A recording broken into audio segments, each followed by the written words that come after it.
Telangana auto కార్మికులకు సంబంధించి చాలా కాలంగా దీర్ఘకాలిక సమస్యలు ఉన్నమాట వాస్తవం. వాటిని గతంలో కూడా పరిష్కరిస్తామని చెప్పి దాని తదుపరి పని ఒత్తిళ్ల వల్ల వాళ్ళు మేము మళ్ళీ సమన్వయం కాకుండా పరిష్కారం కాలేదు. కానీ ఈరోజు రవాణా శాఖ కమిషనర్ ఇలంబర్తి గారి నాయకత్వంలో మా additional transport commissioner, joint transport కమిషనర్లు ఆటో కార్మికులతోటి చర్చలు జరిపిన సందర్భంగా ఈ సమ్మెను నివారించి ఆటో కార్మికులు ఎదుర్కొంటున్న సమస్యలు పరిష్కరించడానికి ప్రభుత్వం సానుకూలంగా స్పందించిన మాటని ఈ సందర్భంగా తెలియజేస్తా ఉన్నాను.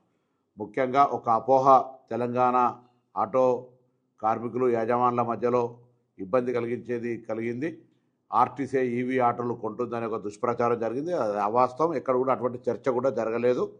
మేము లాస్ట్ మైల్ కనెక్టివిటీ కావాలంటున్నాం తప్ప ఆటోలు ఆర్టీసీ ఎప్పుడు కొనుగోలు చేసే ప్రస్తావన రాదు అనేటువంటి మాటను మనవి చేసినాం. దాంతోపాటుగా ఈరోజు 2012లో పెంచినటువంటి మీటర్ ఛార్జీలను పెంచాలని చెప్పినారు. ప్రభుత్వం ఇన్ ప్రిన్సిపల్గా అగ్రి అయింది.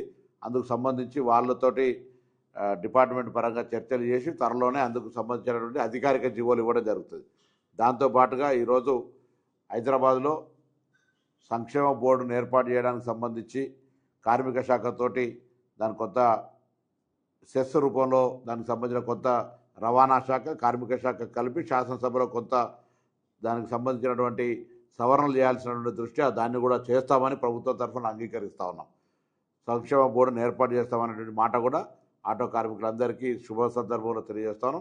అదిగాక హైదరాబాదులో మరి రెట్రోఫిట్ కానీ కొత్తగా ఈవీ ఆటోలు కొనుక్కునే వాళ్ళకు 1,50,000 రూపాయల సబ్సిడీని ఇచ్చేటువంటి దాన్ని కూడా ఈ సందర్భంగా ప్రభుత్వం తరఫున వాళ్ళకు ప్రోత్సాహం ఇచ్చే కార్యక్రమం చేస్తాను. దాంతోపాటుగా మరి ఒక యాప్ ఉండాలి. ఏదైతే ఓలా, ఊబర్ లాగా ప్రభుత్వ యాప్ ఉండాలన్నారు. దానికి సంబంధించి ఐటీ శాఖతో సంప్రదింపులు చేసి తప్పకుండా ప్రభుత్వం తరఫున ఒక మరి యాప్ తెచ్చే విధంగా చర్యలు తీసుకోవడం జరుగుతుంది.